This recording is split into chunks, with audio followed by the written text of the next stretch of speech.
Hello, नमस्कार sir. हां, नमस्कार. तर काल आपल्याला वातावरणामध्ये खूपच मोठा बदल पाहायला मिळाला होता. म्हणजेच ढगाळ परिस्थिती आणि वादळी वारे हे सुद्धा आपल्याला काल पाहायला मिळाले आणि बऱ्याच शेतकऱ्यांचे आपल्याला फोन सुद्धा आले होते काल. अ, आज आहे हो, बरोबर. 9 एप्रिल 2026. बरोबर सर. तर शेतकऱ्याला सांगा की सध्या तरी पाऊस नाही. नुसतं वारं सुटणार होतं. आज हां. वारं थांबलं आज. हो. पण काय होणार आहे, हां. ज्यांचं कोणाचं हळद असेल, हं. तर त्यांनी काय करा 20 तारखेपर्यंत हां. हळद शिजवून ठेवा. कारण की ना हळदीचा जे बेल्ट आहे हिंगोली, हो. तर 20, 21, 22च्या दरम्यान हिंगोली जिल्ह्यात पाऊस येणार आहे. हो का? हं. समजा 20 तारखेपर्यंत शेतकऱ्यांनी कामे उरकायला पाहिजे. म्हणजे 20 तारखेच्या समोर हो. आपल्याला हिंगोली जिल्ह्यामध्ये पाऊस पाहायला मिळेल. हो, हिंगोली जिल्ह्यामध्ये, वाशिम जिल्ह्यामध्ये. हां, हां, हां. अजून हो. कोणकोणते जिल्हे येणार सर? आणि तसं तर मग काय होणार आहे 18 तारखेपासून, हो. म्हणजे 18 एप्रिल पासून मग पुणे, मुंबई, कोल्हापूर, सातारा, हां. बारामती, हां. इकडं अहिल्यानगर, हो.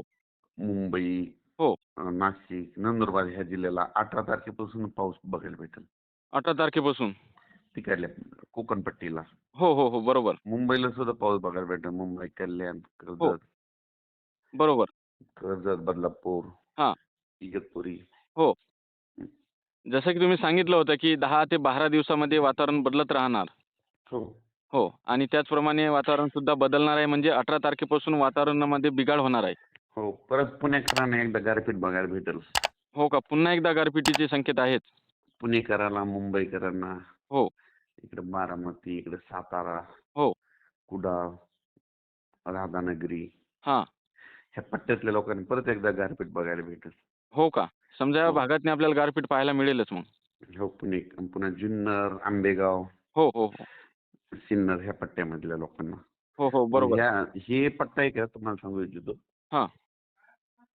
इकडं कोल्हापूर, हां. कोल्हापूर, सातारा, हो. कुडाळ, हां. त्याच्यानंतर इकडं पुणे, हां. आंबेगाव, हो. बारामती 2, हो. त्याच्यानंतर इकडं महाबळेश्वर, हां. त्याच्यानंतर इकडं जुन्नर, सिन्नर, हो. मुंबई, हो. कल्याण, अ, मुरबाड हे असं करत इगतपुरीपर्यंत नंदुरबारकडं नाशिक हां, हां, ह्या हां. पट्ट्यात मात्र 18 तारखेपासूनच पावसाला सुरुवात होईल काही भागात. 18 तारखेपासून. हो. मात्र सर मग ते वातावरण किती तारखेपर्यंत राहणार समजा? ते तिकडं जवळपास 23 तारखेपर्यंत आहे. 23 तारखेपर्यंत. मग पुन्हा त्या शेवटच्या पट्ट्यातच आठवड्यातनी राहणार कोकणात. हो. मग पुन्हा हं. शेवटच्या आठवड्यातनी बदल होण्याची शक्यता आहे का? थोडं होईल ना. हो का? शेवटच्या आठवड्यामध्ये? हो. हां, हां. पुन्हा परत 10 दिवसाला एकदा येईल. हो, समजा 10 दिवसात आपल्याला पाऊस पाहायला मिळेलच. हो. हो, हो, हो. पण त्याच्यानंतर काय होणार हे तिकडल्या पट्ट्यातच राहील 18 ते हे. हां, हां. आणि मग आपल्या इकडं मग मराठवाडा, पूर्व विदर्भ, पश्चिम विदर्भात हो. सगळीकडे नाही. फक्त काही जिल्ह्यातच मग त्याच्यामध्ये कोणता जिल्हा येईल? हां. धाराशिव जिल्हा येईल, हं, हं. लातूर जिल्हा येईल, हो. थोडं बीड जिल्हा येईल, हो. इकडं नांदेड जिल्हा आहे, हां. यवतमाळ, हो. चंद्रपूर, हो.